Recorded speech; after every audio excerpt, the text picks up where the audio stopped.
Typers, welcome to Effective Presentation. Typers, setelah membahas general design, kita lanjut ke tahap persiapan selanjutnya yuk, yaitu instructional design. Oh ya Typers, presentasi yang menarik belum tentu efektif loh. Audiens bisa saja melihat slide kalian, tapi sebenarnya tidak memahami, bahkan tidak mengingat apa yang sudah kalian sampaikan. Lalu, bagaimana dong merancang presentasi agar benar-benar efektif? Dan yap, disinilah peran instructional design. Ingat ya Typers, di materi ini kita akan belajar bagaimana menerapkan instructional design dalam tahap persiapan, supaya media presentasi kalian jadi lebih efektif dan mudah dipahami. Melalui instructional design, penyusunan materi menjadi lebih terarah, mulai dari menarik perhatian audiens, membantu mereka memahami informasi, hingga membuat materi lebih mudah diingat. Selain itu, instructional design juga membantu audiens memahami konsep dengan lebih jelas, serta dapat memengaruhi sikap dan respon mereka terhadap materi yang disampaikan. Typers, attention itu adalah langkah pertama yang menentukan apakah audiens akan lanjut mendengarkan atau tidak. Karena itu, kita bisa menarik perhatiannya lewat variasi suara, tampilan visual, dan juga materi yang bermakna. Contohnya, saat presentasi di kelas, kita bisa menggunakan intonasi yang dinamis, memberi warna pada poin penting, dan menambahkan contoh yang dekat dengan kehidupan mahasiswa. Kalau perception itu bukan hanya melihat, tetapi juga menerima, menafsirkan, dan mengatur informasi. Karena itu, materi perlu disusun secara terstruktur supaya lebih mudah dipahami oleh audiens. Contohnya, dalam presentasi, kita tidak bisa menampilkan semua teks panjang, tetapi kita bisa merangkumnya menjadi poin-poin dan memberi penekanan pada informasi yang penting.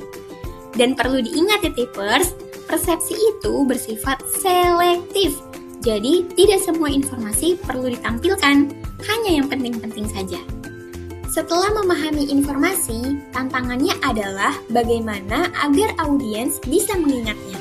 Memori itu bukan hanya sekedar memahami, tetapi bagaimana informasi bisa tersimpan dan diingat kembali. Oh iya Typers, pengulangan itu penting loh, karena pengulangan bisa membantu memperkuat ingatan audiens. Pertanyaan juga bisa sih membantu audiens mengingat kembali informasi yang sudah kita sampaikan.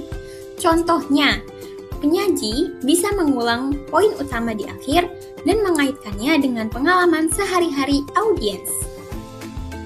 Selanjutnya, konsep learning itu bukan sekadar menghafal, tapi benar-benar memahami suatu konsep.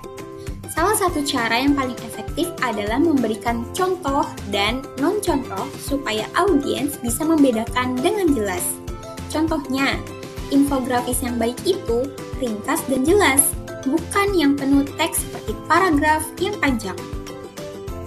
Satu hal yang lebih penting adalah bagaimana presentasi itu bisa memengaruhi sikap audiens.